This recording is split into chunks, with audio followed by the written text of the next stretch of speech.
You're a spiritual being in physical form, a dichotomy of light and dark, where energy equals mass on a journey designed to fulfill our personal legend and purpose, to use humanity throughout, to amplify and transcend, tame the ego, raise the humanity.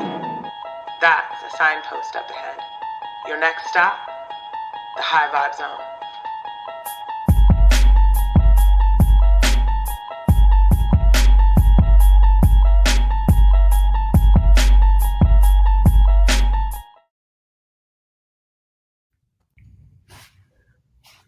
Hello.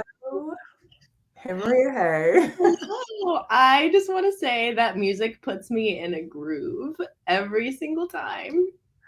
It's pretty high vibe. So yeah, great. it's like a nice little hype. It's like a nice little hype song, and we're at the mid. You're in early evening time-ish, right? It's about 4 p.m. here. Okay, so it's like my mid. I'm at 2 p.m.ish, so it's a nice, nice little time. Well, you are co-hosting with me today. This is going to be a good conversation. Yes. Yes, so excited. Welcome everyone to the High Vibe Zone. If this is your first time here, you are in the right place. You did not find us by accident. If you are returning into the High Vibe Zone, welcome back. We're super excited to have you. I'm Sharice Fonts, and I am here with Maria. We are going to be talking around PIPs, performance improvement plans today. So wherever you are joining us from, whether it's live or on the replay, go ahead and drop in the comments. Where are you joining us from? And what are you grateful for? Let's start with that. And because we did it last High Vibe Zone, encouraging card of the day, shall we? Yes, please. And while I gather that, Maria, do you want to talk about what are you grateful for in this moment? So I think in this moment, I'm grateful for days where you just feel happy and just like everything's kind of flowing since the moment you wake up until the moment you go to bed. And when you go to bed with a smile on your face, it's been a good day. And lately, those have been just happening every day for me. So I'm just grateful that, the right people have been in my life. That our conversations at work and personal life are actually overlapping. And I think that's really beautiful. It's when like work and personal life aren't necessarily entirely separate, but like in the same world. And that's been really special. So just grateful all around. How about yourself? I love that. And you said something that just when your conversations start to fuse, where they are kind of existing in the same space. And I wonder if that signifies just kind of our individual journeys as humans, that we tend to separate ourselves. And that's probably why we feel depleted of energy, or we just are not always present or here, is because we're over there, then we're over there, we're leaving parts of ourselves, our work self over here, our home self, our relational self. So I love how you said that. I'm grateful for baby Mikey being asleep right now. No more T-Rex time? No more T-Rex time. This little dude is lit. Like, he doesn't come to me when I'm quiet. He comes to me whenever I talk with someone. And I've noticed him doing it more with his siblings, where he'll like my mommy, like not your mommy, like mine.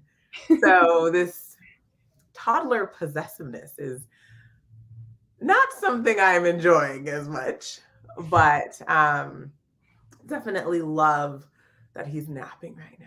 So I am grateful for that in this moment. And welcome, Robin, where our humanity meets our profession. Ooh, that is fire. There it is.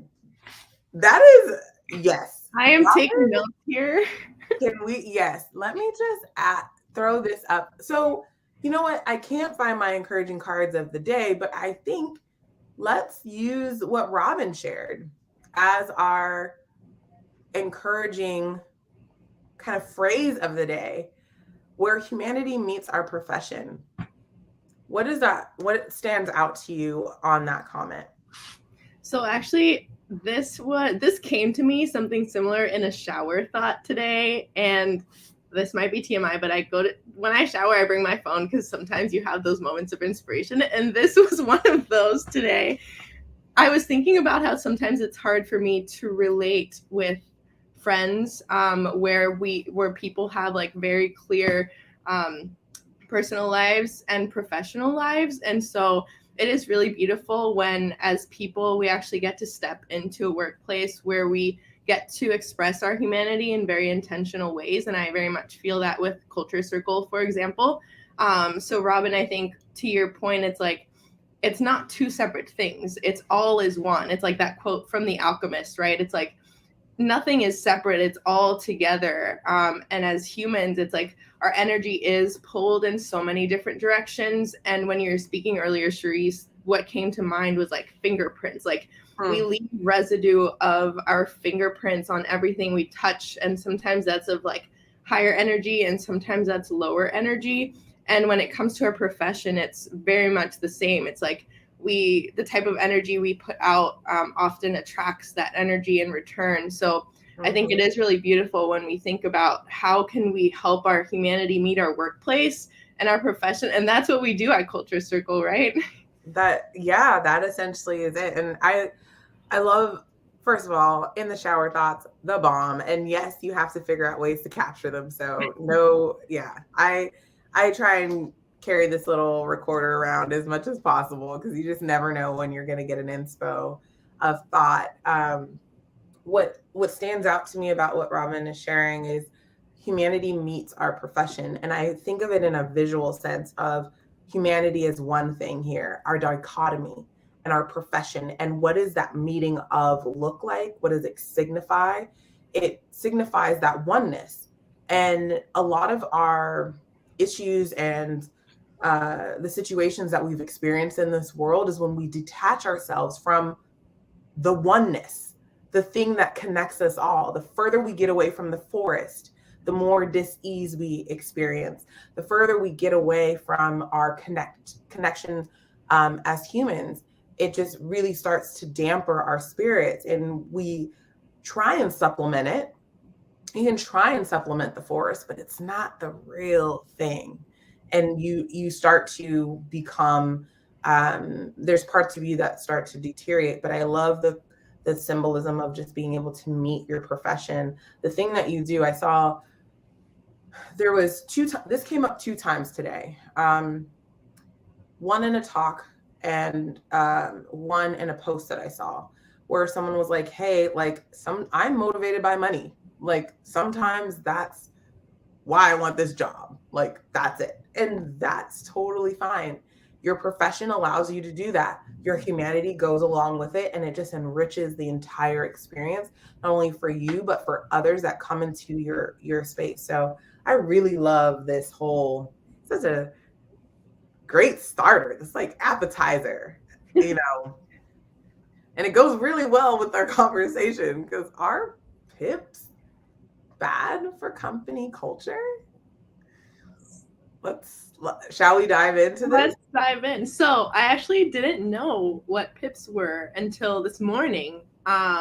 We were gathered over some coffee with friends and people were sharing different experiences. I don't remember where they came up in the conversation initially, but it was someone from like a corporate company explaining what they were to me. And so my first kind of like gut reaction was like, I don't like the idea of this. I didn't know why. It just felt weird to me, just gave me weird vibes. Like if my boss came and told me that I was getting put on like a performance like development plan of or sorts, maybe it's the name, I don't know, it just didn't sit right until we kind of like tear it apart. And like that's where I'm curious to see like what is the intention behind these things, why do they come up with in companies in the first place, and just digging into that a little bit. Yeah, I mean, I love that this conversation is inspired through conversations that the culture is having. Like these are what people are talking about outside of, their manager's earshot or their boss's earshot. These are the thoughts that come up. I think it'd be really nice to ground this conversation in the concept or what we define and what definition we're using for culture, because then it will start to paint a colorful picture in the sense of what we're talking about. So culture essentially is a evolving survival mechanism that the people will use within the workplace to achieve a mutually satisfying goal. So the core to that definition is culture is a survival mechanism. People are using that to survive. Like the only thing the culture is concerned with is survival at its baseline. And then it can think of all of the wonderful deep fake perks. I'm being cheeky, but like, you know what I mean? You can think about everything else later. So when we think of a performance improvement plan, and I love how you said performance development plan, because that's not what they're called. It's we need you to improve. And we'll dive into it, I think, a little bit later, but I think there's a difference between improvement, management, and development.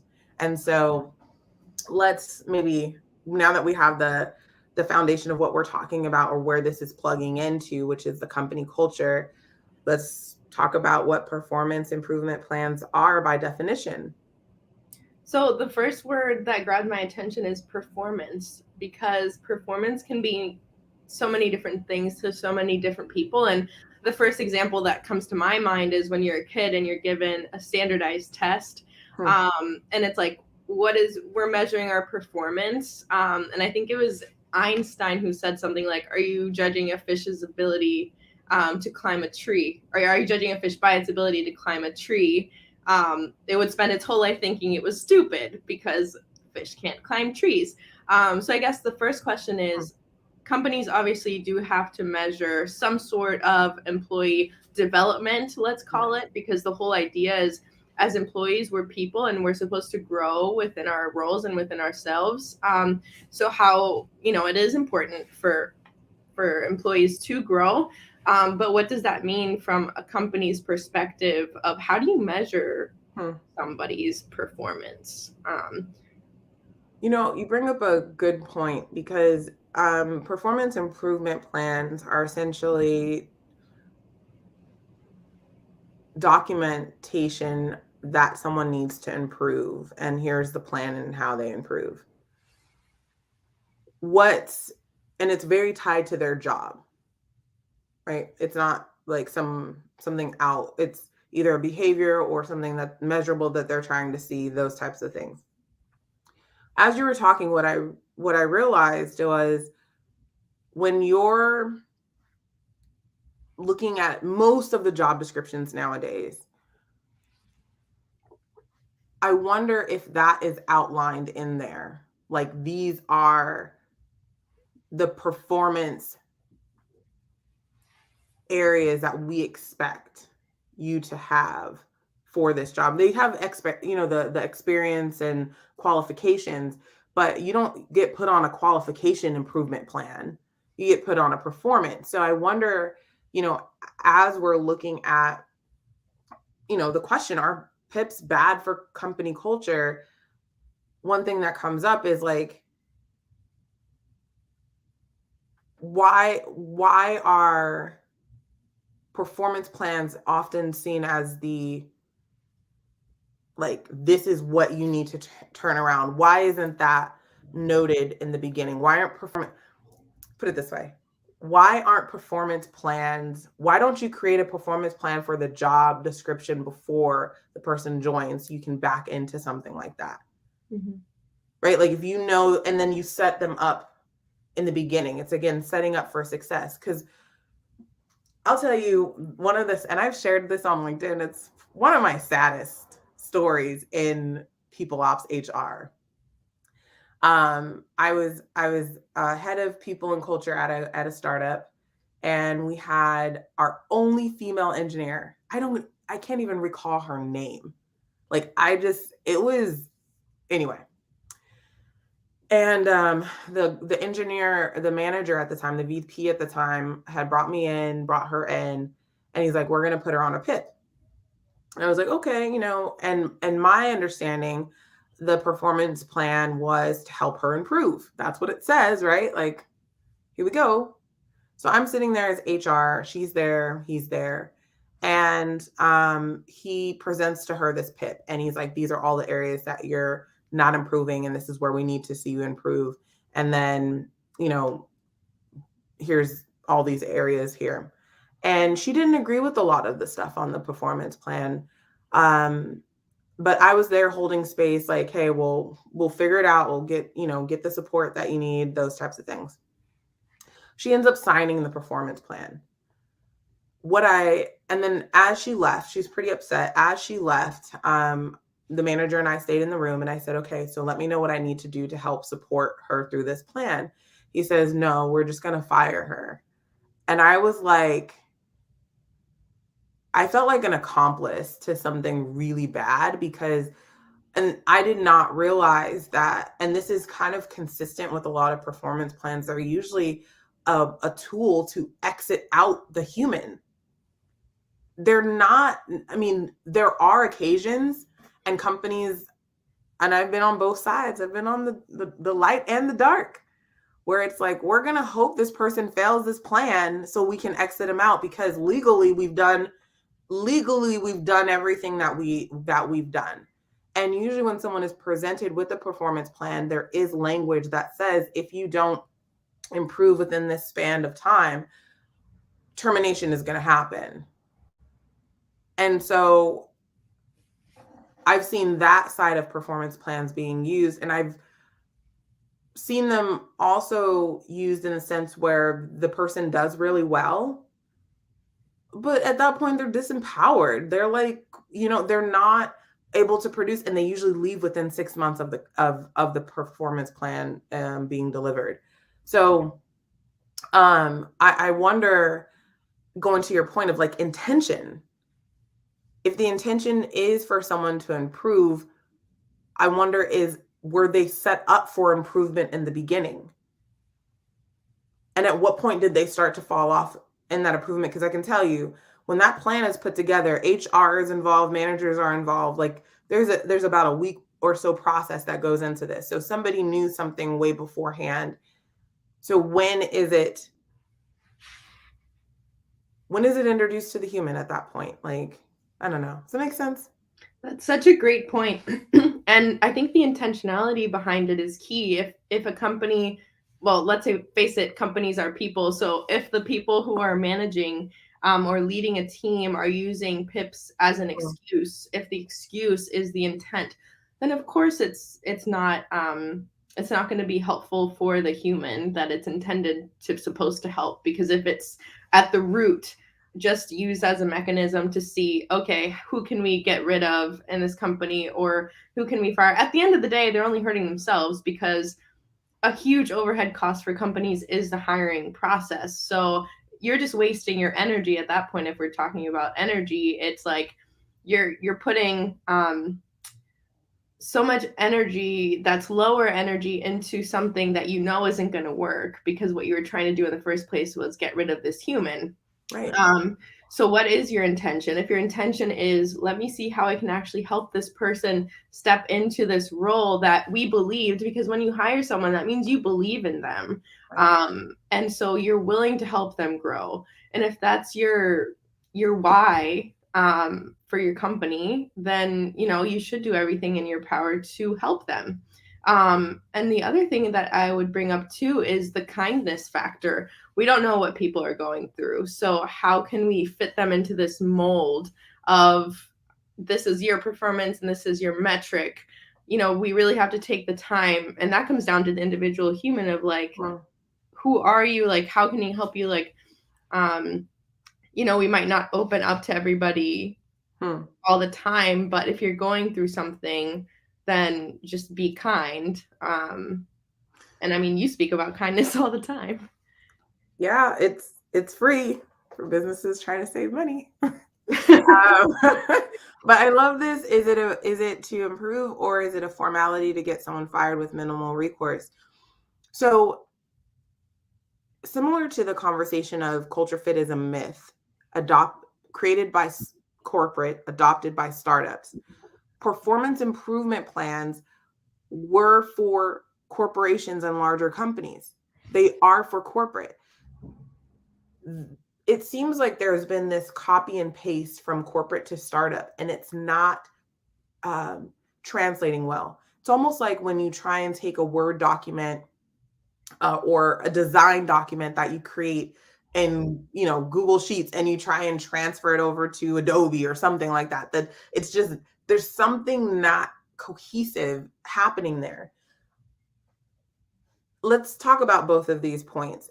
If it is to improve, companies should have better people systems in place to help people improve in real time. Most of us work better that way. There is a nuance, though. Most of us have also grown up in households where we have been taught to be passive or passive aggressive communicators, which is a big component in giving feedback or not giving feedback. So if you have someone that needs to improve in ways, it's almost like you think of you think of little humans, and you're guiding them. You're guiding them through certain components of things that they don't know. Now, very quickly, you should find out if someone can do the job or not. And if they can't do the job, have that open conversation with them. And the way that you have it is with kindness. It's like, hey, like you said, you believe it. I really just believe in what you as a human. What I'm not able to see is these things translating into the job. Is there something we can talk about? Because I'd really like to work with you on this thing. Start the conversation there. Let that person say, you know what? I actually really hate sales. Well, okay, that's good to know, because maybe there's something else going on in your company, but this takes up one of companies and people's biggest resource, which is time. And so it's so much easier to make the hamburger, the way you make a hamburger, the most consistent, so you can just plug in people to do it. It's so much easier to industrialize operations, so you can just keep things moving. But what we're finding with the resignation revolution is people are like, I'm not a number. I'm not a file. I'm a human. And so how do you marry that with the needs of the business? I think it's a valid question. And I don't sense that we've spent enough time critically thinking of those things and how can this work? Because I sense that there's a simple answer. We might get to it tonight. I don't know, but yeah. So something I think that you touched on as well, and that we keep coming back to every time, is the ego. Because I wonder if sometimes when it comes to PIPs or any sort of performance review, are we actually talking about placing blame on that other person, or are we just not looking at ourselves?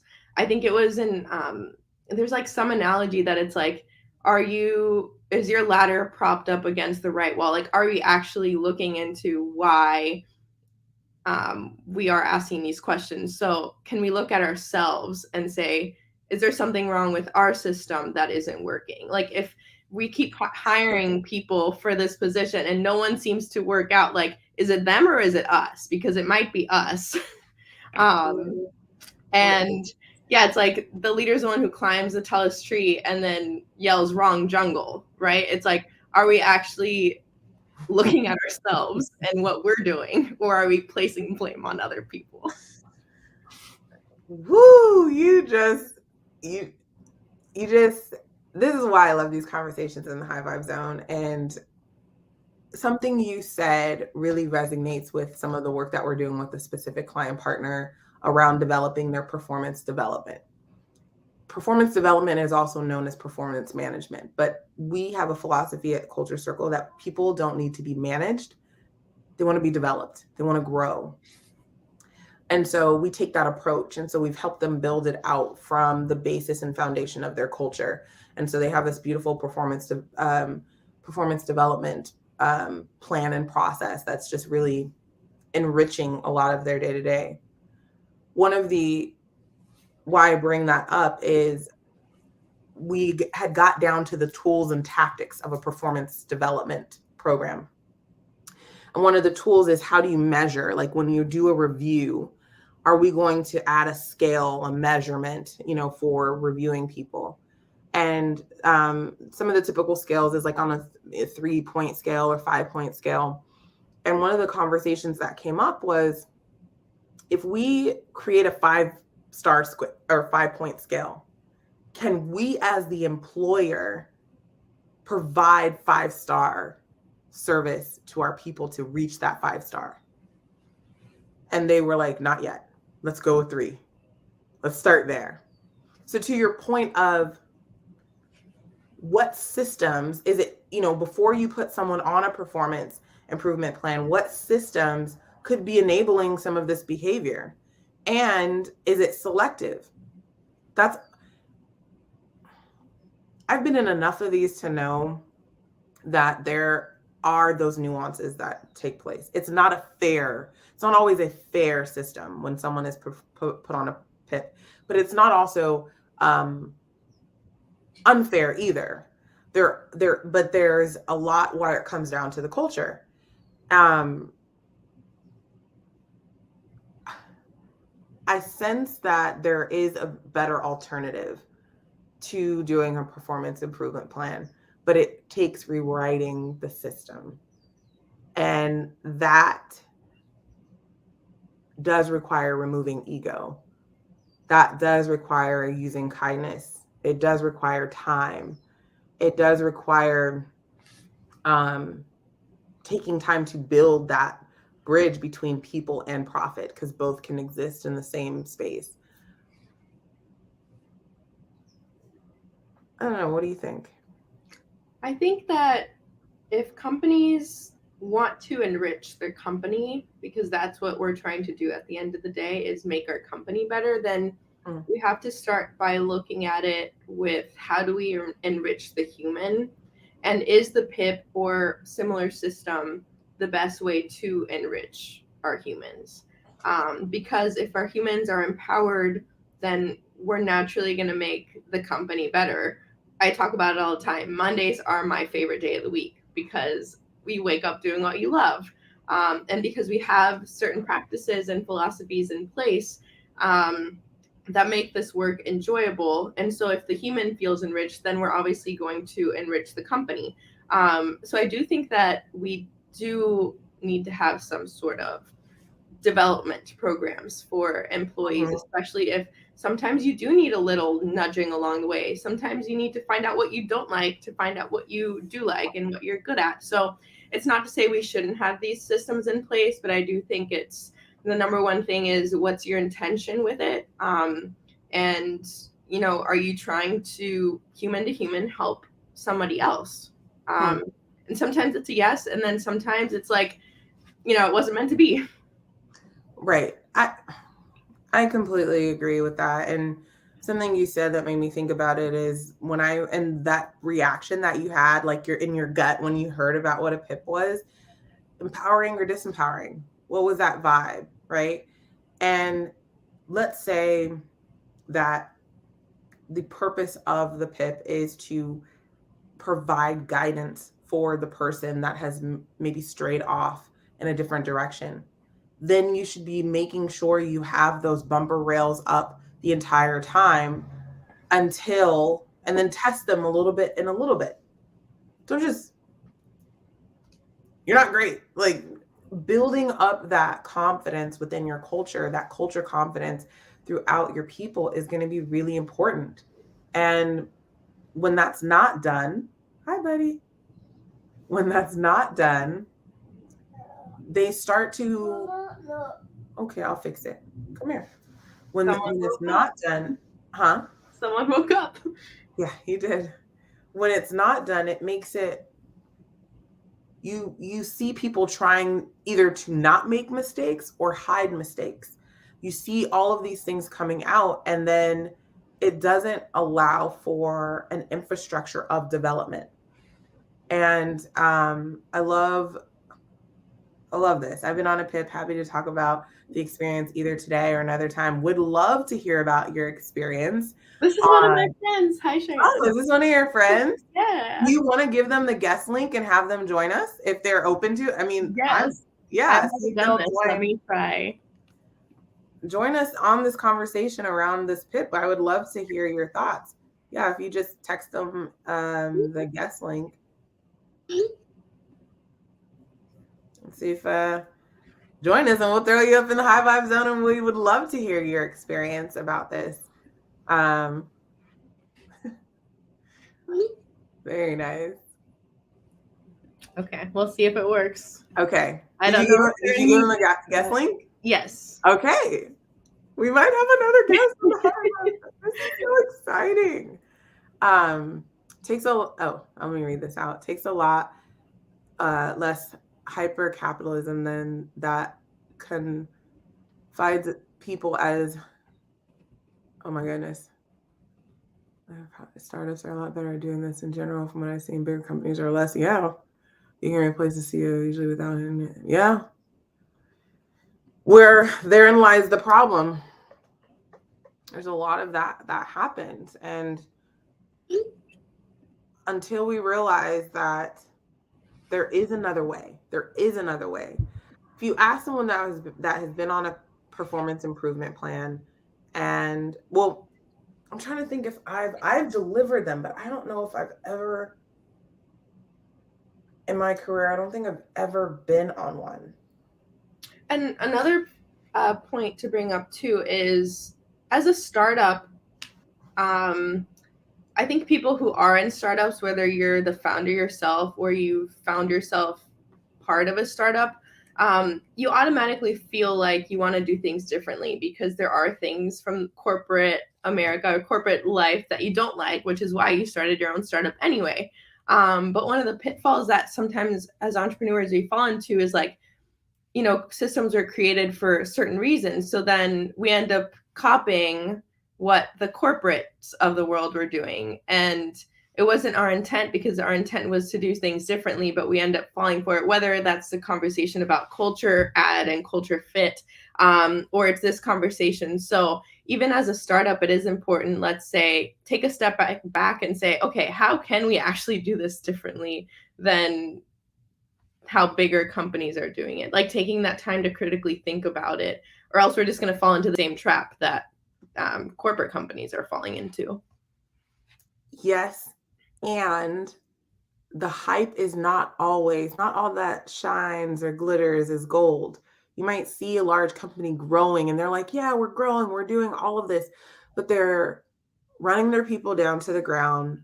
There's a lot of toxicity that is there. There is a sacrifice that is happening on behalf of the people somewhere. So to copy and paste from somebody else's playbook and not really think about how is a performance plan the best way to get people to change their behavior? It's a great way to scare them into changing their behavior, or use more of a more of a fear-based way, depending on how it's written, and the intention behind it. I think that there's a different way to write a performance improvement plan or performance development plan that brings forth the possibilities from this person. And I think even before that, have the conversation. The conversation of someone not doing a great job should happen in the one-on-ones. But those usually don't happen because the one-on-ones are unstructured, or somebody doesn't know how to deliver the feedback, or they forget, or our guest is here. Let me bring our guest in. Hello. Hello. Welcome to the High Vibe Zone. Please Thank you. yourself. You've just been high vibed. Glad to be high vibed. So can you just really quickly let me know how to pronounce your name? My name. Yes. Charisse. And how do you pronounce it? Okay. Yeah. Cheyenne. Nice. Yes. I've heard a lot of really good things, so I'm excited to meet you. Oh, likewise. Yes. Well, hey, no better place in the High Vibe Zone. Awesome. So great. Well, what do you think? So you're the one to blame for starting this whole conversation this morning. Well, yeah. Tell us more. The way it happened was we were all sitting around, and it was my first time at the November project, and we were getting some coffee, and someone else mentioned that they worked at Facebook, and I have worked at Amazon, and Amazon and Facebook are both notorious for PIP culture. And that's basically a way to say how the negative impacts of these kinds of programs affect the reputation, the individual happiness, all that stuff long term. So I just asked naturally, and a couple people like, "What's that?" And we just had a brief 5-minute conversation. And I've got a lot to say. I have my own long and terrifying PIP story. I'm happy to share all the juicy details if you'd like, and just some thoughts around the whole process. Well, I think this is no better time than the present if you're willing to share just your experience. And I find it fascinating that there is that reputation for Amazon and Facebook in terms of pip culture, because when I hear that, what I see is this is how you cover your butt to get people out of the company without a lawsuit, which essentially is Oh, where a lot of, if you look at the history of how HR and these things started to develop, it makes a lot of sense. So I would love to hear your experience from someone that's been on one, and talk about the dichotomy between the two, because on one hand, it's great to know what you need to improve on. We want to improve. We are humans that want to develop. We want to get better. We are always aiming for that next best level. At the same time, is this and the way that it's delivered healthy for us? So I'd love to hear your experience, and got a shout out here. There you hey, go. Jarrett. Nice. Our Maybe other friend who was part of this conversation. well, Yep. this is going to be very awesome. So I'd love to hear from you wherever you want to start, and let's just dive in. Yeah, absolutely. And one preface. So Jared said, I have lots of thoughts about this morning too. So feel free to disagree or anything like that. I want to hear his perspective as well, because he sounded like he's got some interesting things to say. But He's welcome to come too. yeah. Okay. So I'll just start, and he can, I guess, join in whenever he wants. Cool. So I guess taking a step back, PIP, right? Like you guys have covered for a little bit right now, performance improvement plan. And that sounds on its face as a good thing, but is it used that way? And the answer is, I'd say usually no. Um, Not really saying anything too controversial here, but the way that it's done, specifically, let's use Amazon for an example. There's something called a URA rate, and that stands for unregretted attrition. So usually if you have someone leave the company, for the most part, you think, we could have kept them. What could we have done? Should we have paid them more? Were they not happy about XYZ? And you regret, and essentially, that attrition. But unregretted says, okay, we're going to fire them, and we're glad that we did it. So a URA rate is, we're going to fire this many people, this percent, etc. In Amazon's case, it's 6 to 9% a year, depends on the year, depends on some whatever factors they use to calculate it with upper leadership. And this is no secret. It's something that there have been leaked court cases and documents from upper leadership and stuff like that. Some people have sued successfully based on PIPs that have gone wrong, that they've tried to get them out of the company, but the manager may have messed up or said something they shouldn't have. So in my case, what happened was, I don't know the specific rates for the year, but my manager and I had a decent working relationship. I joined the company May of 2020. He joined a week after me. And ever since then, we're both Indian. We talk about Indian food restaurants in our one-on-ones, and we just have like a good, fun banter. I thought he was a really nice guy. But then one day, starting around January the next year, he said, rather than going from, hey, promotion document, he's like, your stack ranking's not doing very well. And so I was like, well, stack ranking, like I knew what this was. This means that every year, or every however often, they stack rank all the employees from best to worst, and they say, lop off the bottom X%. That's gone. And you can see the problem already. It's that if everybody's a D performer, and let's say nobody was doing their job, and theoretically everyone deserves to be fired, we're going to fire less than we should. If everyone is doing their job, we're going to fire more than we should. And most of the case, it was more. So that's where that UR rate comes in and says 6% are gone, for example, this year. So my team, from the day I joined, was full of like really, in a good and bad way, over the top performers. 5 out of 6 of us were online at midnight or 11 p.m. most weekdays, and there was a really big pressure to put in that same amount of work. And so there were weeks where I would work, 35, 40 hours, and there were weeks where I would regularly work 60, 70, and it wasn't anything special or crazy. So in order to hopefully not get this story too boring or too unengaging, please feel free to ask questions. Keep going, keep going. Cool. So my manager started talking about, hey, promotion doc, and hey, stack ranking. And that was a huge red flag. I knew about pip culture going in. And so I talked to my roommate who also worked at Amazon at the time. And he's like, you need to figure out if you're on a dev plan. So what is a dev plan? Dev plan is their pipeline into pip. And so they'll say, for example, 12% of employees will be put into a dev plan, and then that's of total employees, and then 6 to 9% or whatever will be put in pip. So you have about a 50% chance of making it out at the first stage or not. And it's essentially a way to mark people with an X and say they're marked for sacrifice. And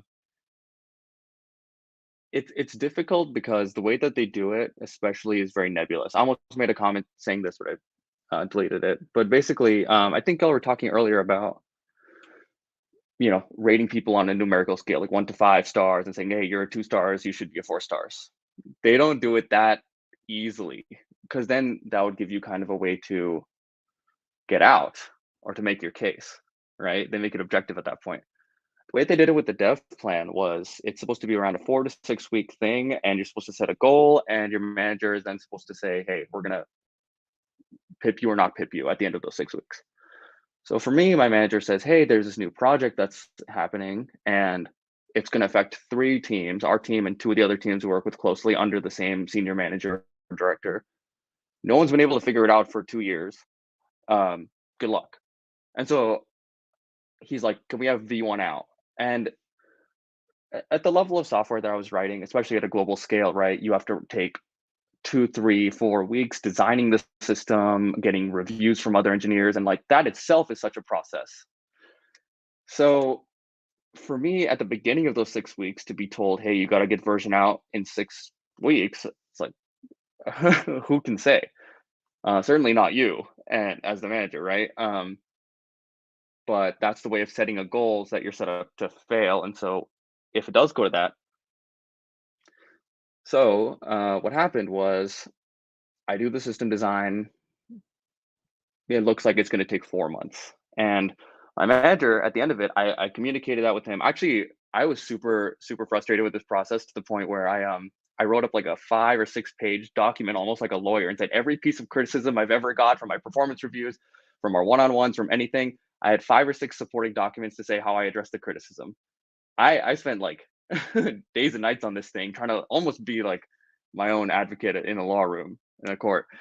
And we went over with it the day before I was supposed to know whether I got pipped or not. And he said, yeah, looks good, everything looks good.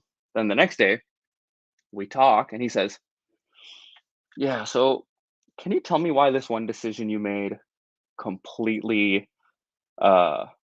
made the project delay by 2 weeks when we couldn't afford that? I was like, that's he came out swinging with that. And I knew that was like, okay, it's pip time. Like there's no getting out of this. It was really interesting. In my case specifically, not talking about the larger thing, but my case, there was this project and there were going to be 2 phases. I wanted to get phase 1 out, but phase 1 was going to take at least a month and a half. And I said, hey, we can do this extra little bit on phase 1. We can add this extra feature for the launch. It'll delay it by 2 weeks, but we can share this feature with our sister teams and they can use it.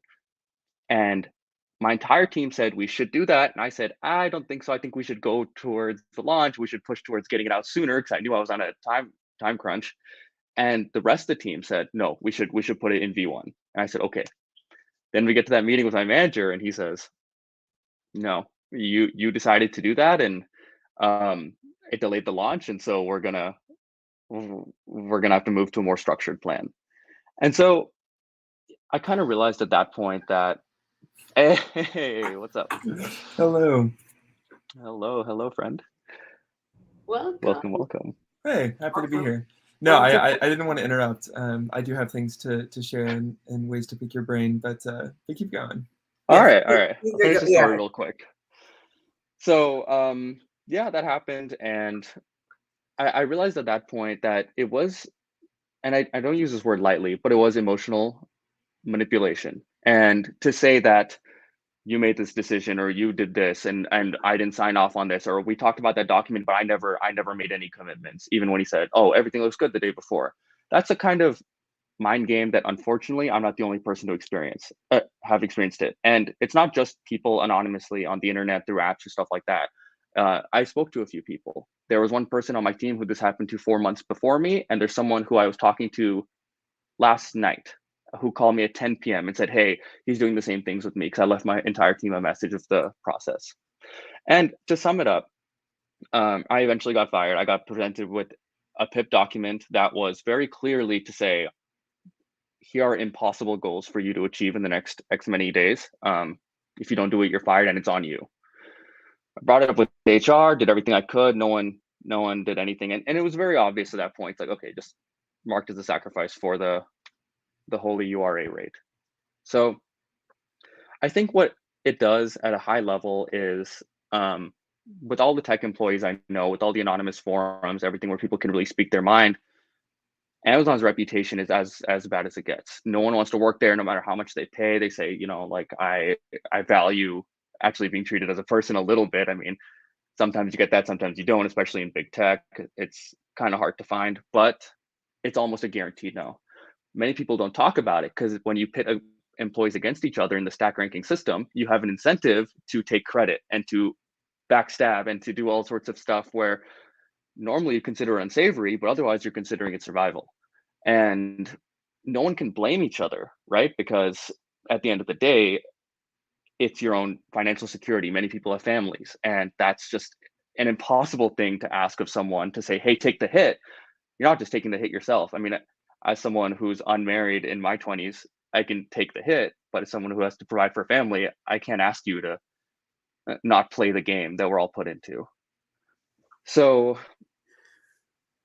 yeah, that's really kind of my high level thoughts. I could go on about this for another hour and a half, but I'd love to hear from Yeah, no, everyone else. I'm gonna jump in really quick. First off, really appreciate your willingness to share and the vulnerability there, because I think that this is a super important conversation to have. For context, I haven't been put on a pit before, but I'm like familiar with the concept and do deeply care about how we engage with the workplace. Shayan, something I'm really curious to hear your thoughts on. Right now we're seeing this incredible labor shortage and this need from companies all over for people, right? Like, it's actually insane how much companies are willing to do to get people. So why do you think that when they have people that, I mean, at one point they qualified as, capable, I mean, they you got hired in the first place. Why do you think that, they go down the route more of PIP and termination rather than maybe more of a redemptive, um, figuring out a way to kind of like actually change the setting?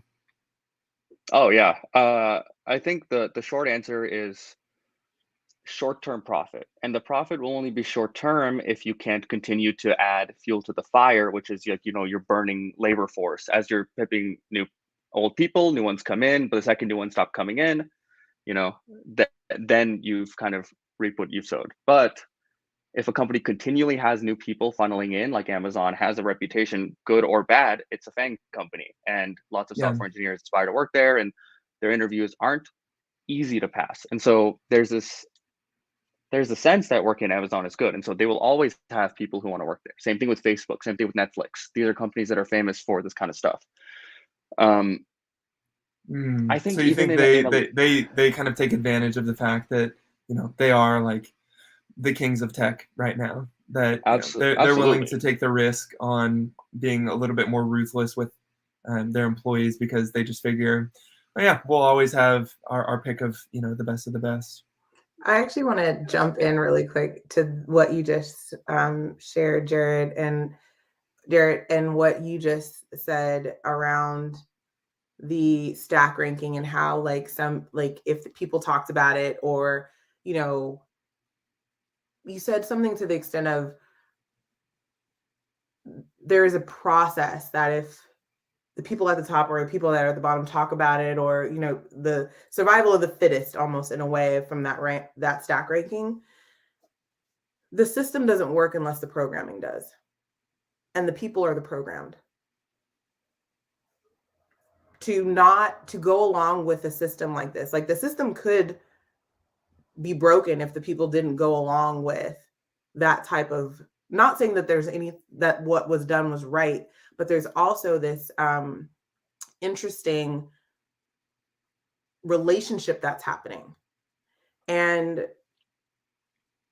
I like how am I pronouncing your name, Jarrett? Is it? Yeah. No, you're exactly right. Cool. Where you know, that concept of, you know, quick profit. Most companies are either going for distance or speed, and then we'll use the people as marathon runners, and we will get burnt. If you tried to run a marathon for like the rest of it, like without any breaks, you'd be tired. CEOs and founders are kind of built for marathons. Your employees are built for sprinting. And so there's like, while you might have hired someone that's like, oh, great, you did everything. You just mentioned working. I can't say I've never worked 70 hours, but in like startup land. But like, if you're pushing those kind of hours, eventually something's going to give and break. Eventually. And when that does happen, again, it goes back to the system. How is the system designed? Because if it was designed to push people to get to that profit quicker, faster, versus that distance, you have a lot of companies that were bigger than Amazon, bigger than Facebook, bigger than the ones that we've named, that are no longer in business.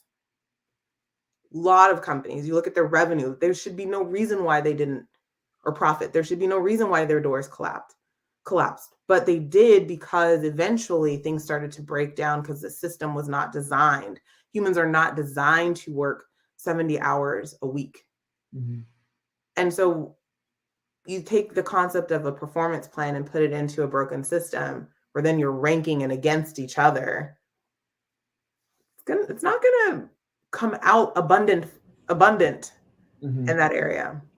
Yeah, I'm also curious to hear your guys' thoughts. Like, where do we see the big shift happening? Because I think we can recognize that there's a significant difference in, you know, these mega corporations versus, you know, small, medium businesses, even, you know, businesses that have thousands of people. The company I work for has 1,500, and, you know, again, this is very anecdotal, but my experience has been very positive, very personal, a lot of engagement in ways that I just know that wouldn't be possible in larger organizations. So like, where do the lines get blurred, and, you know, why do we think that it is such a stark difference?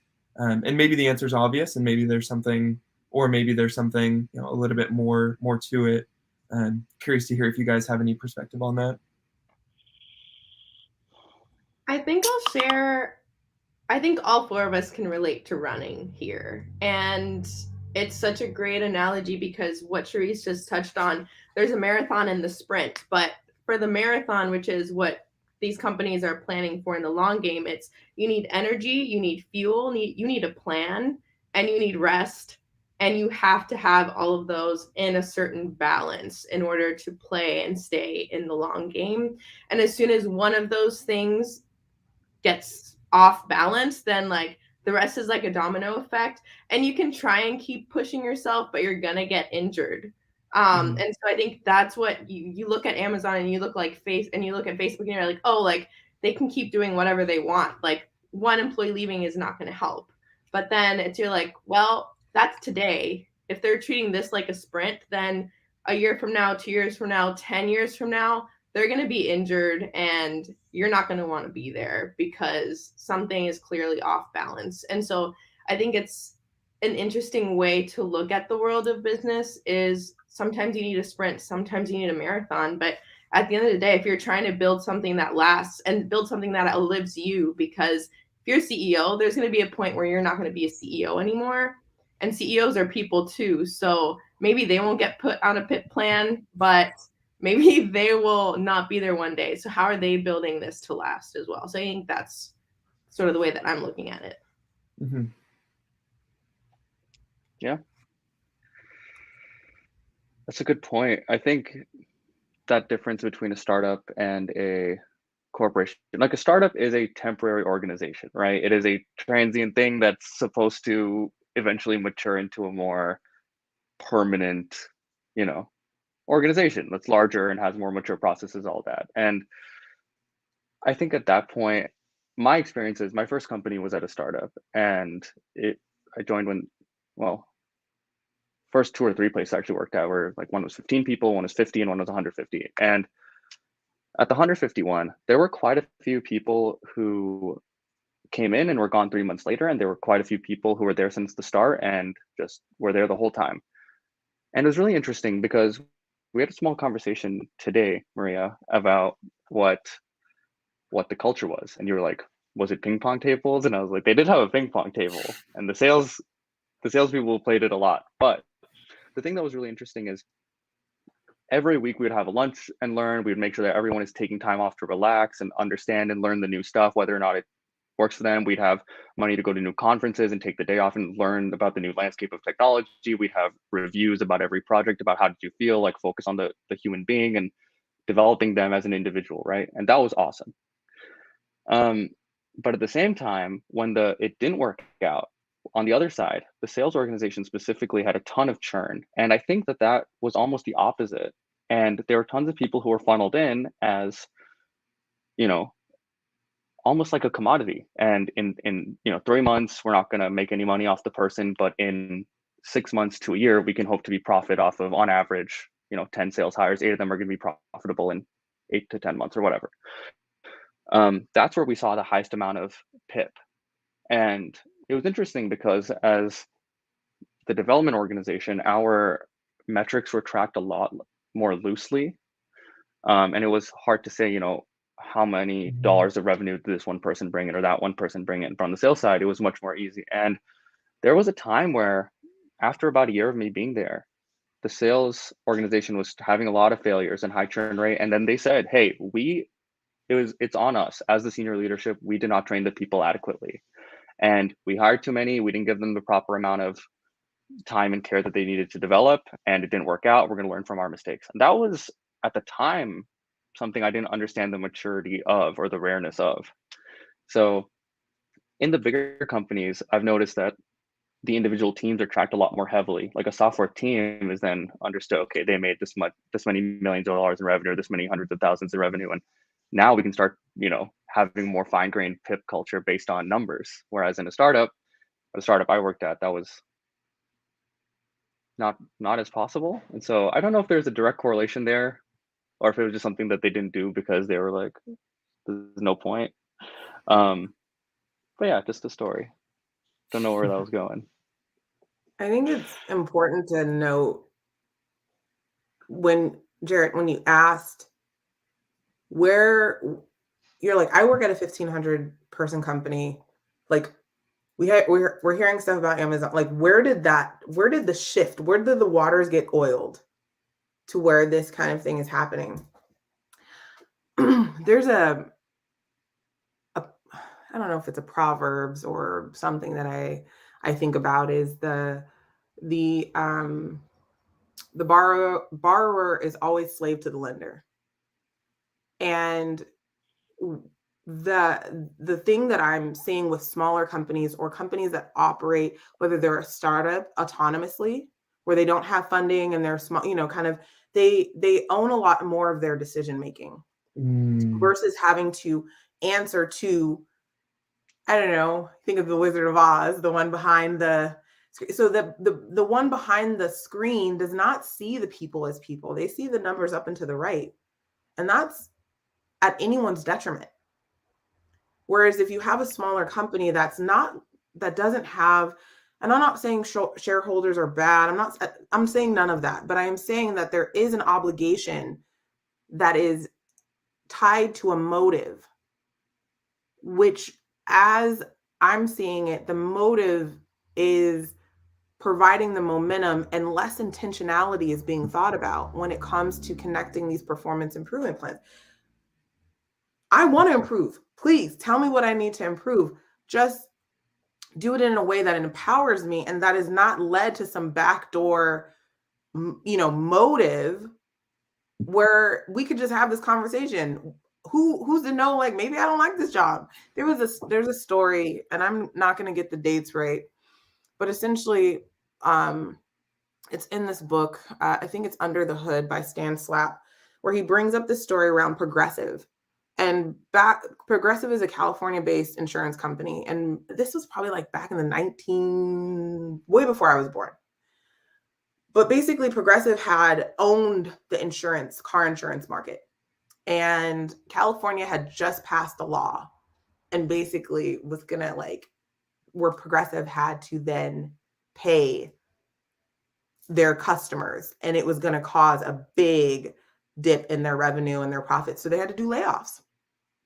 So if no one knows the process of layoffs, maybe that's another conversation for High Vibe Zone. But usually what it is they get everybody's name together and then they just start, this, that, or they go by department, this, that.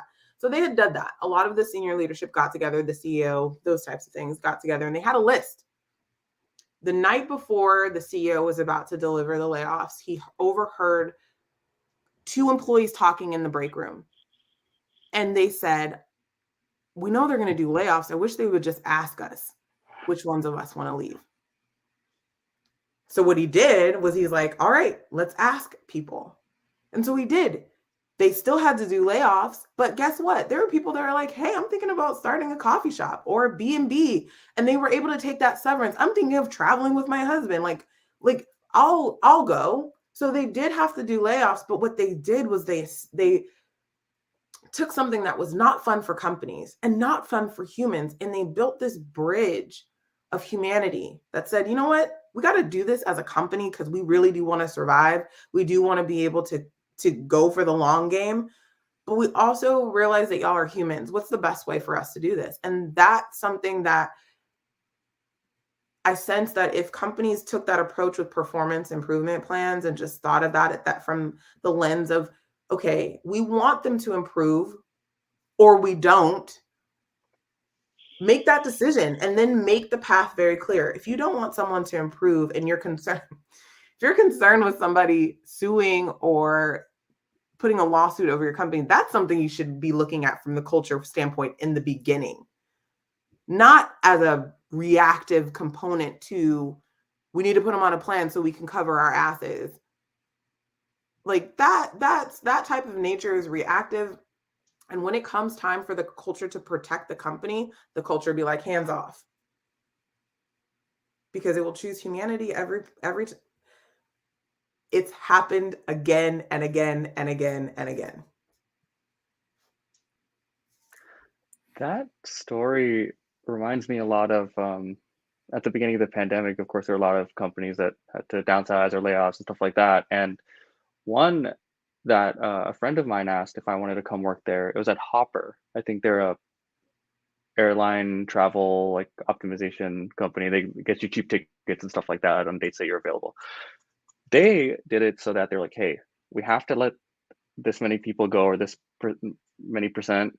The way they did it was, okay, we're going to ask who wants to leave. We're going to give you this many months of pay and you're going to be the first to be on the hired list when you come back. And I was like, or whenever we're hiring again, you're going to get the call first. And so that itself told me hey, that's a new style of leadership you don't see very often. That's the critical thinking that people don't do anymore. It's imagine what would happen if we ask. Imagine if we actually got on a virtual call and had a conversation about the hard things. What do you think would happen? No, you're exactly right. And I think that it's in these sorts of situations that you are really able to see clearly the heart behind the leadership behind whatever organization it is. I can't remember, someone here probably will. This happened 2 months ago. There was a tech company that had to go through massive layoffs. CEO gets 200 people on a Zoom call. It lasts 3 minutes, cuts the cord, and is talking about himself the whole time, right? And it's you see that, and it looks like a parody. But I think that seeing these two instances of how it can be done really well and really poorly gives such a healthy perspective in how to communicate. And ultimately, whether it's layoffs or PIPs, I think it just comes down to empathy. And obviously it's hard when the waters get muddied, whether it's, corporate structures or, orders from above that you just have to carry out. But really the way that this can be done well is, as simply, truly making these decisions with empathy and really understanding, the situation that whoever you're communicating with is in, and actually being authentic. And I think that this is like, a whole other can of worms that we can say for another time, but it's a fine line that managers and leaders play in organizations of being able to genuinely invest in their people, emotionally, professionally, and personally, all those things. But, what happens whenever difficult decisions need to be made. And so all of it comes down to, at the end of the day, like if you want this to be done well, really just leading with empathy and positive intention. So. Yeah, I actually had a friend who was fired in that one, and really, he didn't know at the end of it. He's like, "Did I just get fired? I don't like, even is this know what real? just Did this happened." actually just happen? Yeah, it's and then you have to think of like the after effect of that. We obviously can't shield everyone from life. Like things are going to happen, but when you think of, to what you said, that empathy component, what I find fascinating, we work with different types of leaders. Sometimes that is actually not something they have. They don't have a conceptualized idea of empathy. And some think it is, or some don't have good boundaries around empathy. And they are toggling with that. What I find in some of the work that we're doing, and Maria brought this up earlier, is like the ego really does drown out the ability to be empathetic. And when you have a culture, I'll speak for Americanized culture, where it's you can automate something like this, and when you see it on the road, cut off someone to get to the red light, these types of things, when you see ego showing up in different areas, it really dims the way that we can be empathetic in the workplace. Then you tie it to the survival mechanism, self-preservation, apathy comes. It just becomes this cycle. Again, the system doesn't work unless the programming does. We are the programmed. So we have to reprogram how we're viewing the workplace, which we're seeing with the resignation revolution. People are like, you know what? Flipping tables, I'm done. I don't care about your kombucha and your ping pong. Like, I want to be treated and seen like a human. And companies are like, $15,000 a stay. And it's like, wait, did you not just hear what I said? It's like, I want to be treated with kindness. I want to know that what I'm doing with the rest of my time here, which can be the next 10 years, can be the next 10 days, is meaningful and purposeful. And I have come to you to spend my energy here, and I want you to honor that. Companies are like, gift box? It's like, no. Because business is, again, derived from a place of industrialization, and there was really no space for humanity. And so we're starting to see these float in. So kind of to wrap us up, I'd love to hear from everyone from this. And this has been a fantastic conversation, and so an honor and a treat to have you all join us. Like, surprise! Well, thank you. To kind of say this, and are PIPs bad for company culture? I think that there is not a yes or no answer to this. I sense that the energy behind the PIP is not usually positive, empowering energy. That is not good for the culture. If you are trying to redirect someone with the intention of helping them, that is great for the culture. That is great for them. So it really just matters on how you're navigating this document, if you're using it to empower or disempower. I want to touch on one other thing, Cheyenne, that you said, which I think we should bring this into the high vibe zone, Maria, for sure. And I'd love for y'all to join if you're available. the fact that companies have terms, y'all listen to this. The fact that companies have terms of regrettable or unregrettable attrition is bad. It's not a good thing at all. I haven't even touched on that. I have not even talked about this at all. But the fact that companies have already used that language shows a deep lack of responsibility and how they view the human. Every single person you hire that leaves is regrettable because you've invested time, their space, you cannot get that back. Everyone that you've let go, everyone that has left is regrettable. And to believe otherwise, you might as well just not be in business because you're not doing humanity any service. So I'm going to end there and would love to hear from everyone else before we exit the high vibe zone, but still stay high vibe. Also, when we end, don't leave because we got some backstage conversation. I just got to note that if y'all haven't done StreamYard before. So don't leave. Maria, what say you? Oh, me first. Oh boy. Oh, you don't have to go first. We can, Jared. No, you can... I'll let our guests finish it up. Okay. I think some important themes that we touched on today were the ego and how we all need to check ourselves. Because a lot of times when we're making these decisions, it's like, is it about them or is it actually about us? And kind of like keeping that in check. And the intention and the guidance at the end of the day, if PIPs are meant to guide people, then that's the question we should ask is how do we better guide our employees? And so I think it's important we think about the language, and maybe it is like we talked about at the beginning, it's about development, about how we can enrich each other. So we might not be able to change PIP. Also, Cheyenne, like you use this as a verb. It's like you got pipped. Like what even is that? Like how do we change the language around that? Like how have we gotten to the point where that's a thing, where that like equates to firing, when in reality it's like going back to the intention and the time and remembering that it is a marathon, not a sprint. So I think those were the things that stuck out to me. I would also like to say, who knew that talking about PIPs for an hour would be so much fun? Yeah, this has been a really pleasant surprise. Not something I expected to happen, but I appreciate you guys welcoming us in, and it has been really sweet. I think for my closing thoughts, big picture here, the fact that we're even having this conversation, I think is something really special. There's this kind of like conflict of this deep desire that I can see in each of us for humanity, for authenticity, for a deeper connection and purpose.